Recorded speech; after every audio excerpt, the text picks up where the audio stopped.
Now, as I mentioned, the Alice Springs situation, I want to go back to that, the terrible situation there. Reports from the first night of the curfew, at least, that was positive.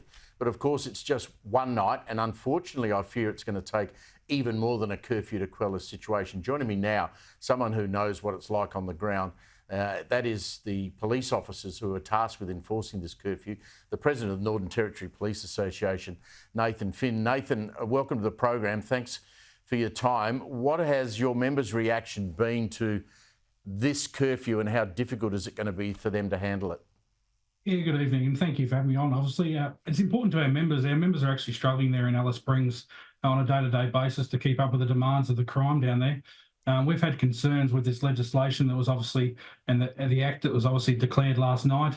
We've basically saying that it's potentially unlawful what the government's done here by introducing this change to the Emergency Management Act.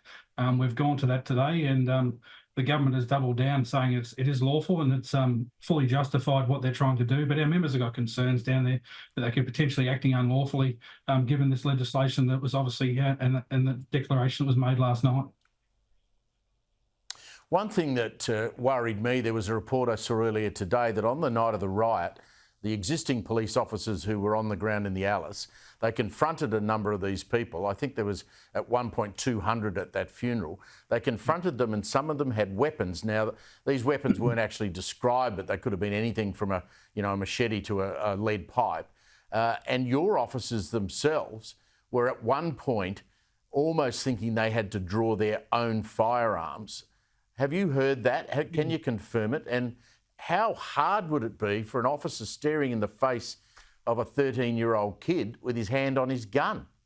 Yeah, that's correct. And it puts them in a very dangerous situation. Our members have obviously expressed to us on a number of occasions they were placed in dangerous situations, heavily outnumbered, sometimes up to 60-1 of our officers, and being obviously forced backwards and had to obviously technically disengage from that situation so they weren't injured themselves and placed in that dangerous situation.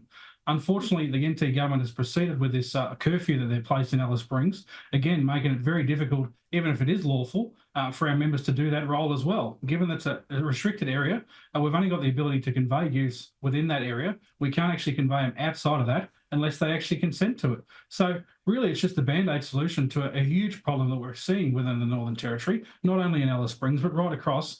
And it's also being fielded by other law enforcement agencies across Australia.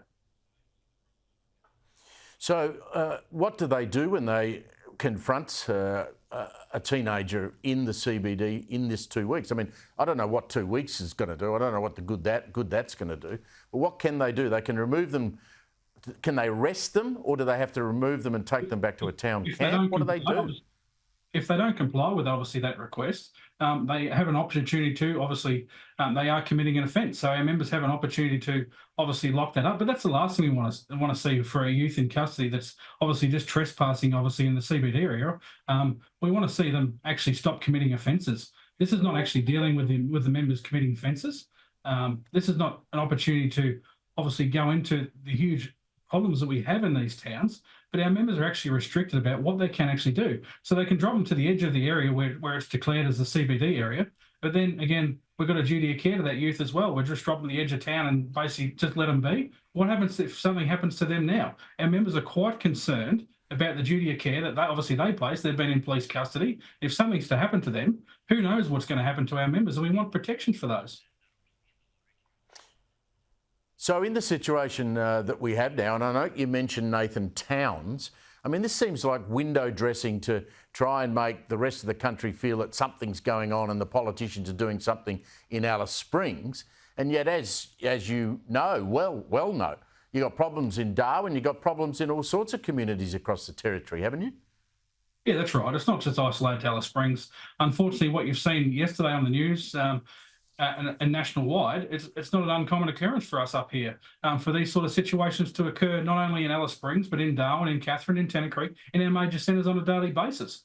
The unlawfulness and obviously the consequences that don't actually follow from these actions. Again, we made 5 arrests in relation to that Todd Tavern incident. Well, they're all adults. They're not youth. They weren't the youth that were involved in that. The youth weren't even dealt with in relation to that, the ones that were there.